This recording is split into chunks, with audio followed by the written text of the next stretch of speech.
भूमि आज बहुत खुश थी।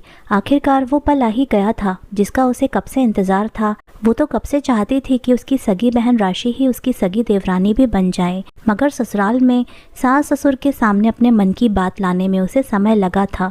जब से देवर अनुराग बॉम्बे में IIT की पढ़ाई कर रहा था तब से ही उसने ठान लिया था कि इतने होनहार देवर को अपनी बहन के अलावा किसी का नहीं होने दूंगी। अनुराग बचपन से ही पढ़ाई में बहुत होशियार था और जब से जॉब पर लगा था उसका स्टार्टिंग पैकेज सुनकर ही लोगों के होश उड़ जाते थे और सभी उसकी तारीफ करते फूले नहीं समाते थे, क्योंकि अनुराग की अभी उम्र ही मात्र 25 साल थी। अनुराग के घर वाले अनुराग के लिए उसी की तरह पढ़ी लिखी लड़की की तलाश कर रहे थे, क्योंकि अनुराग भी यही चाहता था कि उसकी पत्नी भी उसी की तरह नौकरी करे। आजकल के पढ़े लिखे युवा अपनी तरह की ही पढ़ी लिखी कमाऊ लड़की चाहते हैं ताकि दोनों मिलकर एक दूसरे को समझ पाएं। अनुराग की मां भावना जी के बड़े अरमान थे अनुराग की शादी को लेकर, इसलिए आज भूमि ने यही सब सोच मौके पर चौका मार दिया और जैसे तैसे आज उसने अपनी सास भावना जी के कान में ये बात डाल दी कि उसकी छोटी बहन राशि भी जॉब पर लग चुकी है और उसकी शादी के लिए भी लड़का तलाश कर रहे हैं। मम्मी जी आप बुरा ना माने तो अरुण भैया को राशि से मिलवा देते हैं, यदि उनको राशि पसंद आ गई तो शादी की बात बढ़ाते हैं। भूमि भावना जी की बड़ी बहू थी और जब से शादी करके आई थी उसने रसोई को अच्छे से संभाला था।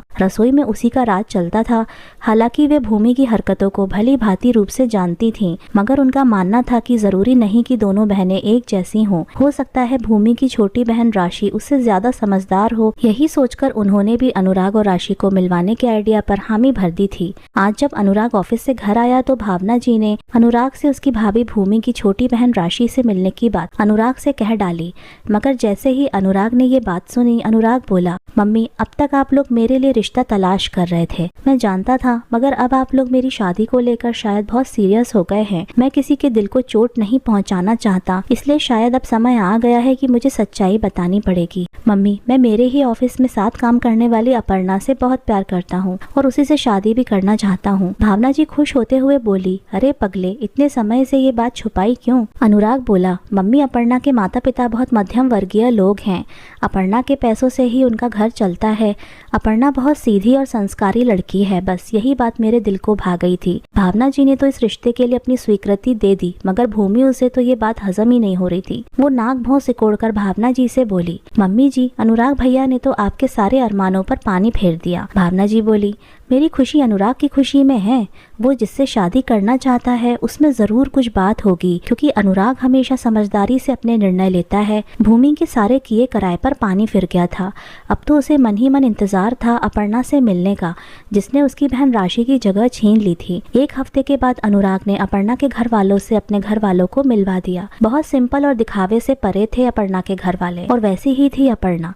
सादगी उसके बोलने चलने हंसने से झलकती थी। भूमि उसे देखकर मन ही मन कुड़ते हुए बोली, हाय इससे तो लाख गुना अच्छी थी मेरी बहन राशि, जो कि मॉडर्न सुंदर और आज के जमाने वाली दिखती है। ये अपर्णा तो कुछ भी नहीं मेरी बहन के आगे। देवर जी की तो मत मारी गई है। थोड़े दिनों के बाद अनुराग और अपर्णा की सगाई हो गई। भूमि ने अब तक हिम्मत नहीं हारी थी। वो अब भी चाहती थी कि ये सगाई किसी तरह से टूट जाए। शादी की तैयारियां शुरू हो चुकी थीं। अनुराग के घर वाले अपर्णा को शादी की शॉपिंग कराने अपने साथ ले गए थे। वहाँ मौका पाकर अकेले में भूमि अपर्णा से बोली, अपर्णा सब महंगी चीजें ही पसंद करना, वैसे भी ये ससुराल वाले अभी अपनी शान दिखाने के लिए कुछ भी मना नहीं करेंगे। तू जो मांगेगी वो दिलवा देंगे। भूमि जानती थी कि उसकी सास भावना जी को ऐसे मांग करने वाली बहू पर गुस्सा आएगा और वे अनुराग से अपर्णा की शादी करने के लिए मना कर देंगी, और फिर वो चतुराई से अपनी बहन की बात वापस घर में रख देंगी, जिससे सांप भी मर जाएगा और लाठी भी नहीं टूटेगी। भावना जी जिस भी शोरूम पर अपर्णा को लेकर गयी, अपर्णा ने कहीं भी महंगी चीजों की मांग नहीं की, और जो भावना जी ने दिलवाया वो ले लिया,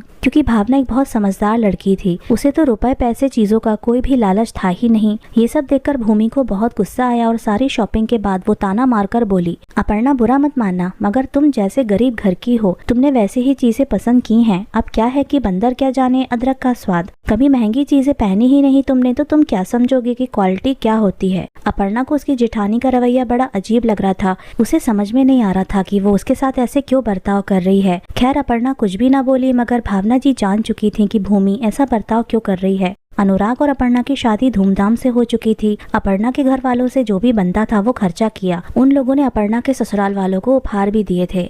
आज अपर्णा की पहली रसोई थी।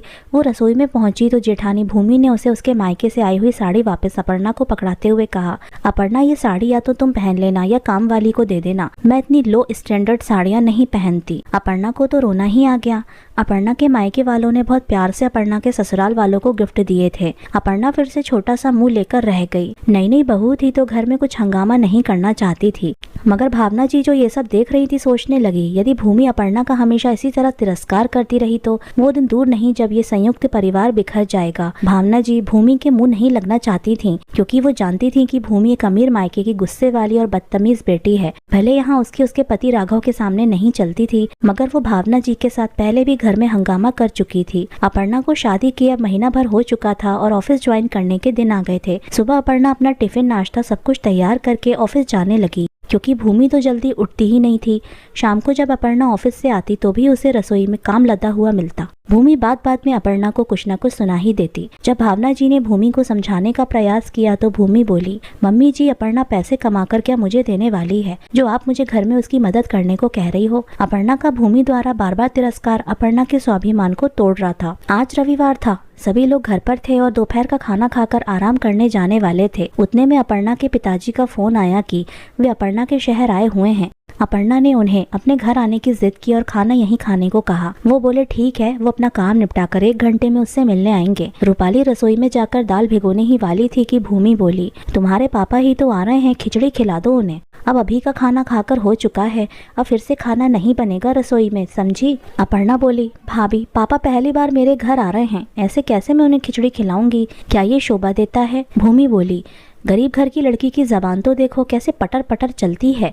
खुद मायके में भली खिचड़ी ही खाते होंगे ये लोग, मगर यहाँ ससुराल में इसको इसके पापा की खातिरदारी करनी है। भावना जी रसोई के गेट पर खड़ी सब कुछ सुन रही थीं और वे बोली, बहू के पापा का अभी फोन आया था, वो अभी घर आ रहे हैं। अपर्णा, कोई बात नहीं, खिचड़ी ही बना देते हैं। भूमि के पापा को भी तो पता चले कि उनकी बेटी के ससुराल में उसके मायके वालों की ऐसे ही खातिरदारी होती है। भूमि के मुंह में जबान अटक गई। क्या पापा आ रहे हैं? भावना जी बोली, हाँ। तो भूमि तुरंत बोली, हाँ तो फिर खिचड़ी थोड़ी बनेगी, खीर पूड़ी छोले दाल चावल बना लेते हैं। भावना जी बोली, बहू मेरे लिए तुम्हारे पापा और अपर्णा के पापा में कोई फर्क नहीं है, जैसे तुम दोनों में भी कोई फर्क नहीं है, समझी। अब तो घर में खिचड़ी ही बनकर रहेगी। भूमि अब पछता रही थी और बोली, मेरे पापा क्या सोचेंगे मम्मी जी, आप तो जानती हैं मेरे मायके वालों का रुतबा। भावना जी बोली, बहू रुतबा पैसों का नहीं व्यवहार का होता है। जब से अपर्णा शादी करके आई है तुम हर पल इसे नीचा दिखा रहे हो, क्योंकि मेरे बेटे ने तुम्हारे बहन के बजाय इससे शादी कर ली। माना हमारी अपर्णा बहू बहुत अमीर परिवार से नहीं है, मगर इसके संस्कार तुमसे कई गुना बड़े हैं। भूमि नीचे सर झुकाकर खड़ी थी और बोली, मुझे माफ कर दीजिए मम्मी जी। भावना जी बोली, तुम्हें सबक मिलना जरूरी था भूमि, कोई पैसों से बड़ा नहीं होता, संस्कारों से इंसान बड़ा होता है, समझी। भूमि ने अपनी गलती मानी और अपर्णा से बोली, दरअसल मैं अपनी बहन राशि की शादी अनुराग भैया से करवाना चाहती थी, मगर उन्होंने तुम्हें पसंद कर लिया। शायद मुझे यही बात की टीस रह गई और मैं तुम्हें नीचा दिखाने लगी, मुझे माफ कर दो अपर्णा। अपर्णा जो कि भूमि के तिरस्कार करने पर भी कुछ नहीं बोलती थी, आज उसके माफी मांगने पर भी कुछ न बोली। भूमि और अपर्णा ने मिलकर खीर पूड़ी और सारे पकवान तैयार किए। दोनों के पिताजी मिलकर बैठे और सभी लोगों ने खूब बातचीत की। दोनों के पिताजियों ने खाने की भी खूब तारीफ की। भावना जी मन ही मन सोच रही थी कि बड़ी बहू को सबक देना जरूरी था, वरना ये जाने क्या कर देती, घर तो तुड़वा ही देती और ऊपर से घर में फूड भी डाल देती, सो अलग। तो दोस्तों आज की कहानी आपको कैसी लगी हमें कमेंट करके जरूर बताइएगा। मिलते हैं आपसे अगली कहानी में। आपका बहुत बहुत धन्यवाद।